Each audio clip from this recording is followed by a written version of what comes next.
Hello students, in class 11th chemistry we have total units 14. हमारी जो first unit है इसमें ये है some basic concept of chemistry. इसमें हमारा जो फर्स्ट पॉइंट है that is what is chemistry. Chemistry is the branch of science that studies the composition, properties and interaction of matter.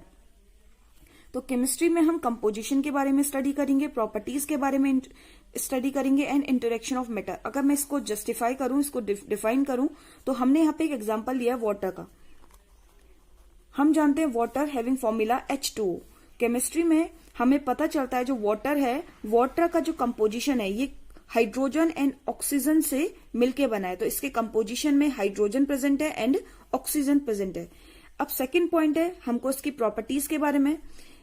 यहाँ पे हम स्टडी करते हैं कि वाटर की प्रॉपर्टीज क्या है, वाटर की क्या क्या कैरेक्टरिस्टिक हैं, इसका बॉइलिंग पॉइंट क्या है, इसका मेल्टिंग पॉइंट क्या है, इसकी स्मेल क्या है, इसकी स्टेट्स क्या है, ऐसी इसका डाइलेक्ट्रिक कांस्टेंट क्या है. ये सारी प्रॉपर्टीज हम केमिस्ट्री में डिस्कस करते हैं.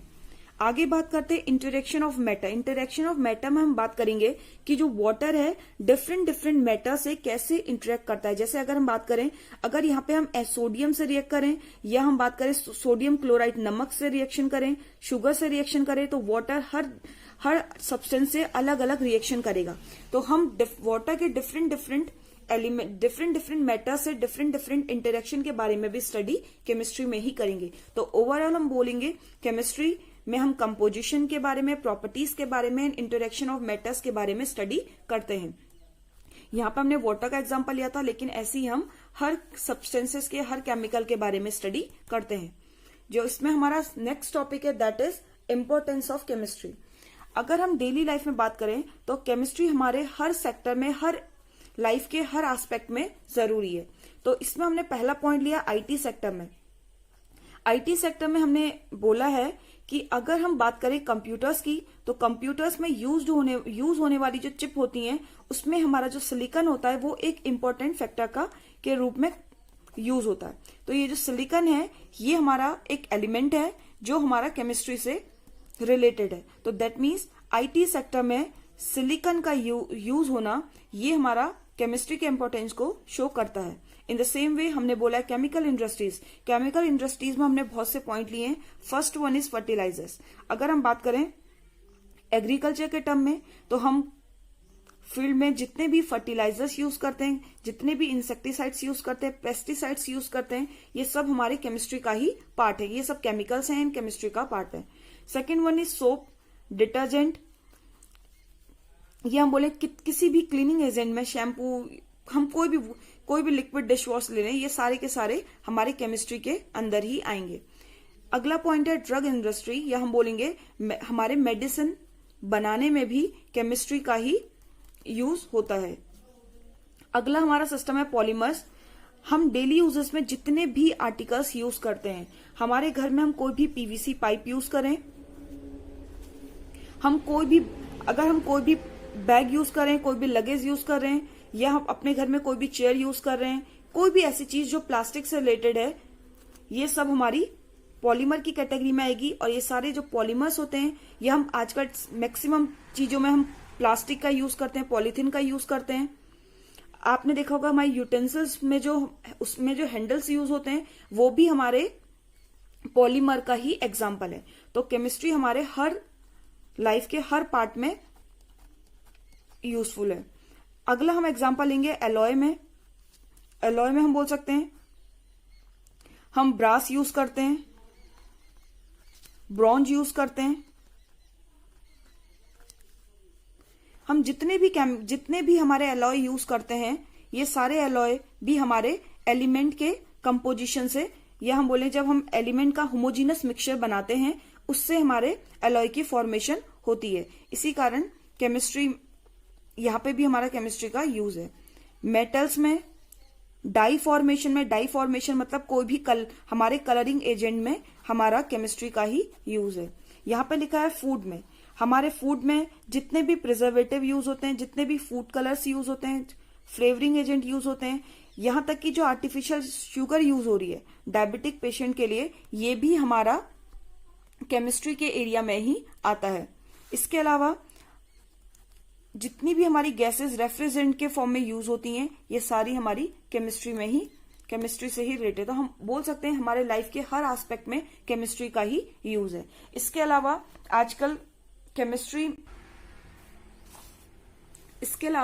हम केमिस्ट्री की हेल्प से कुछ ऐसे सब्सटेंसेस को सिंथेसाइज कर रहे हैं जिनकी मैग्नेटिक प्रॉपर्टीज, इलेक्ट्रिकल प्रॉपर्टीज और ऑप्टिकल प्रॉपर्टीज सिंपल जो एलिमेंट्स हैं उनसे ज्यादा मॉडिफाइड हो। तो हम बोल सकते हैं कि आजकल फिजिक्स, मैथ्स या किसी भी एरा में या किसी भी ब्रांच में केमिस्ट्री का बहुत ज्यादा यूज हो रहा है। इसके अलावा एग्रीकल्चर के फील्ड में रिवॉल्यूशन लाने के लिए भी एक नई ब्रांच स्टार्ट हुई है जिसे हम बोलते हैं ग्रीन केमिस्ट्री, या और बोल सकते हैं टेक्नोलॉजी में भी हम नई ब्रांचेस का यूज कर रहे हैं, नैनो टेक्नोलॉजी, ये सब भी हमारी केमिस्ट्री से ही रिलेटेड है। तो ओवरऑल हम बोल सकते हैं कि हमारे लाइफ के हर एस्पेक्ट में केमिस्ट्री का बहुत ज्यादा इंपॉर्टेंस है। अब हम नेक्स्ट टॉपिक की बात करेंगे, नेचर ऑफ मैटर। यहां पे हमने नेचर ऑफ मैटर को एक डायग्राम के टर्म में रिप्रेजेंट करा है। हमारा जो पूरा यूनिवर्स है ये दो फॉर्म में या दो चीजों में क्लासिफाई होता है। First one is matter and second one is energy. अब हमें बात करना है कि मैटर क्या है। मैटर को हम दो क्लासेस में डिवाइड करते हैं। एक है हमारा physical classification and second one is chemical classification. Physical classification हमने क्लास 9th में डिस्कस किया था। मैटर के फिजिकल क्लासिफिकेशन में हम मैटर को 3 क्लास में डिवाइड करते हैं, that is solid, liquid and gases. In chemical classification यहां पे हमने किसी भी मैटर को 2 कैटेगरी में डिवाइड किया है। First one is pure substances and second one is mixture. अगर हम प्योर सब्सटेंसेस की बात करें, प्योर सब्सटेंसेस हमारे ऐसे सब्सटेंसेस हैं जो हमारे एक एलिमेंट या दो से ज्यादा एलिमेंट से के कॉम्बिनेशन से बनते हैं। तो प्योर सब्सटेंसेस में हमने बोला कि ऐसे एलिमेंट्स जो हमारे एक ही टाइप के पार्टिकल से मिलकर बनते हैं, इन्हें हम बोलते हैं एलिमेंट्स। हमने प्योर सब्सटेंसेस को भी 2 कैटेगरी में डिवाइड किया। ऐसे सब्सटेंसेस जो सिर्फ एक टाइप के particle, one type of particle से मिलकर बनते हैं, इन्हें हम बोलेंगे एलिमेंट। सेकेंड में हम बोलेंगे ऐसे एलिमेंट्स, ऐसे सब्सटेंसेस जो 2 या 2 से ज्यादा एलिमेंट के कॉम्बिनेशन से बनते हैं, इन्हें बोलेंगे हम compound. Second one is mixture. Mixture की डेफिनेशन में हमने बोला ऐसे सब्सटेंसेस जो 2 या 2 से ज्यादा सब्सटेंसेस से के कॉम्बिनेशन से बनते हैं, इन्हें बोलते हैं मिक्सचर। अगर हम ध्यान दें तो यहाँ पे मिक्सचर एंड कंपाउंड की डेफिनेशन सेम है। हमने यहाँ पे भी बोला कि 2 या 2 से ज्यादा सब्सटेंसेस के कॉम्बिनेशन से बनने वाले सब्सटेंसेस, यहाँ पे भी हमने सेम डेफिनेशन बोली। तो इन दोनों में डिफरेंस क्या है?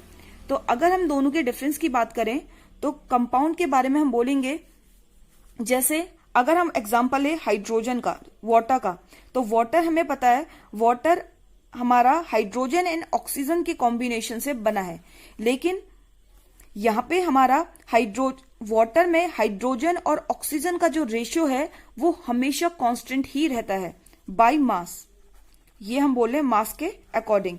हम जानते हैं hydrogen having mass 1 and hydrogen having mass 1, oxygen having mass 16। यहां पे हाइड्रोजन के 2 एटम प्रेजेंट है, दैट मीन्स 2। यहां पर आ गया 2, 16। अगर हम दोनों की रेशियो की बात करें मास के अकॉर्डिंग, तो हम बोलेंगे जो वाटर है, वाटर में हाइड्रोजन एंड ऑक्सीजन का जो रेशियो है ये होता है 1:8 बाय मास। और ये जो रेशियो होगा ये हमेशा कांस्टेंट होगा। आप कहीं का भी वाटर ले, ये रेशियो हमेशा कांस्टेंट रहेगा। तो कंपाउंड में रेशियो, जो भी एलिमेंट्स होते हैं इनका जो रेशियो होता है ये हमेशा फिक्स्ड रहता है।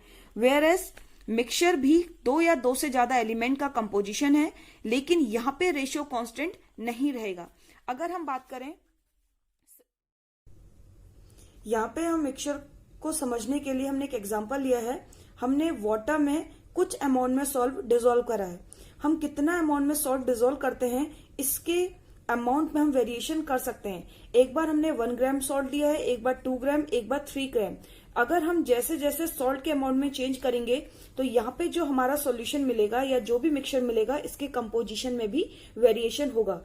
तो यहाँ पे ये हमारा मिक्सचर का एग्जाम्पल होगा, क्योंकि मिक्सचर में कंपोजिशन कांस्टेंट नहीं होता है, कंपोजिशन कांस्टेंट नहीं होता, उसमें वेरिएशन आता है। यहाँ पे भी हमने जो सॉल्ट है, सॉल्ट के अमाउंट में वेरिएशन करा, जिससे हमारा जो भी हमारा इस सॉल्यूशन का जो कंपोजिशन है ये बार बार हर बार डिफरेंट होगा।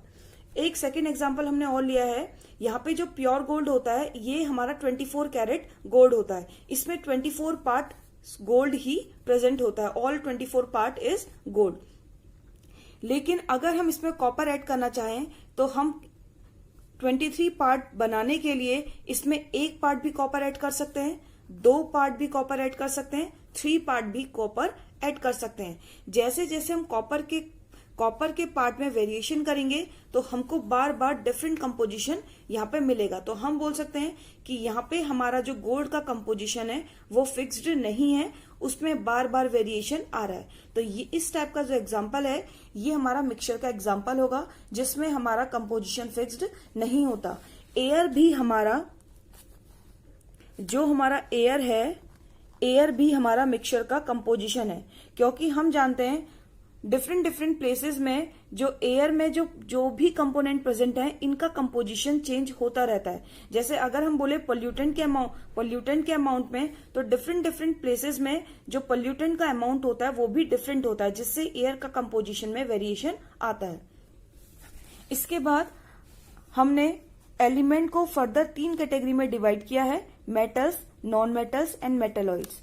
मेटल्स में हम किसी को भी ले सकते हैं, sodium, magnesium, calcium, potassium. Non metal में अगर हम पीरियोडिक टेबल के टर्म में बात करें, तो हम जानते हैं कि हमारा जो हमारा लेफ्ट साइड का पार्ट है यहाँ पे पीरियोडिक टेबल में मेटल्स होते हैं, जबकि जो हमारा राइट साइड है यहाँ पे हमारे नॉन मेटल प्रेजेंट होते हैं। एक थिक लाइन होती है जो हमारे मेटल्स को नॉन मेटल से डिफरेंशिएट करती है। इस थिक लाइन को हम बोलते हैं मेटेलॉइड्स। तो हम बोल सकते हैं पीरियोडिक टेबल के लेफ्ट पार्ट में जो भी एलिमेंट प्रेजेंट है इन्हें हम मेटल्स बोल सकते हैं। इसमें हम zinc, iron, sodium, potassium, magnesium कुछ भी बोल सकते हैं। नॉन मेटल में हम nitrogen, oxygen, chlorine, fluorine, sulphur ऐसे एलिमेंट को हम रख सकते हैं। वेयरएस जो एक थिक लाइन है जो मेटल एंड नॉन मेटल को डिफरेंशिएट करेगी, इसे हम बोलेंगे मेटलॉइड्स, या हम इन्हें सेमी मेटल्स भी बोलते हैं, सेमी मेटल्स या मेटलॉइड्स। अगर हम इनके एग्जाम्पल की बात करें, इनके एग्जाम्पल होंगे silicon, germanium, arsenic, antimony etcetera. इसके बाद तो ये हमारा एलिमेंट की 3 क्लासेस हैं। सेम एज हम कंपाउंड को भी 2 कैटेगरी में डिवाइड करेंगे। कंपाउंड 2, एक होते हैं इनऑर्गेनिक कंपाउंड्स, एक होते हैं organic compounds. The compounds which are related to carbon, जो कार्बन से रिलेटेड कंपाउंड्स होंगे उन्हें हम ऑर्गेनिक कंपाउंड्स की कैटेगरी में रखते हैं। इसमें हम एग्जाम्पल बोल सकते हैं ग्रेफाइट, डायमंड तो इसका एग्जाम्पल होता है। इसके अलावा हम acetic acid CH3COOH, carbonic acid H2CO3, कोई भी ऐसी चीज जिसमें कार्बन प्रेजेंट है, ऐसे कंपाउंड्स को हम ऑर्गेनिक कंपाउंड्स की कैटेगरी में रख सकते हैं। इन कंपाउंड्स के अलावा बाकी जो भी कंपाउंड्स होंगे इन्हें हम इनऑर्गेनिक कंपाउंड्स की कैटेगरी में रखेंगे। जैसे हम बोल सकते हैं HNO3 nitric acid, sulphuric acid, hydrochloric acid, HCl, ये सारे जो कंपाउंड्स हैं ये हमारे इनऑर्गेनिक कंपाउंड्स की कैटेगरी में आएंगे। इसके बाद हमने बात करी मिक्सचर की। मिक्सचर को भी हमने यहाँ पे फर्दर 2 कैटेगरी में डिवाइड किया है। First one is homogeneous mixture and second one is heterogeneous mixture. Homogeneous mixture में अगर हम बोलेंगे किसी भी कंपोनेंट में, जैसे अगर हम यहाँ पे हमने वाटर एंड सॉल्ट का एग्जांपल लिया था, हम जानते हैं वाटर में जब हम सॉल्ट को डिसॉल्व करते हैं तो सॉल्ट वाटर में यूनिफॉर्मली डिस्ट्रीब्यूटेड होता है। अगर हम सॉल्ट वाटर को डिसॉल्व करेंगे तो डिसॉल्व होने के बाद सॉल्ट के पार्टिकल वाटर के पार्टिकल में ढंग से डिस्पर्स हो जाते हैं। हम यहाँ पे कोई भी सेपरेट बाउंड्री नहीं दिखती सॉल्ट एंड वाटर के बीच में। तो अगर यहाँ पे कंपोजिशन यूनिफॉर्म होगा, सॉल्ट पूरे वाटर में यूनिफॉर्मली डिस्ट्रीब्यूटेड होगा, this type of system is known as homogeneous mixture. यहाँ पे हम वाटर में इंक को डिसॉल्व करेंगे, ये मिक्सचर भी हमारा होमोजेनस मिक्सचर की कैटेगरी में आएगा, क्योंकि जो इंक होती है वाटर में कंप्लीटली या बोलेंगे हर एक जगह पे यूनिफॉर्मली डिस्ट्रीब्यूटेड हो जाती है।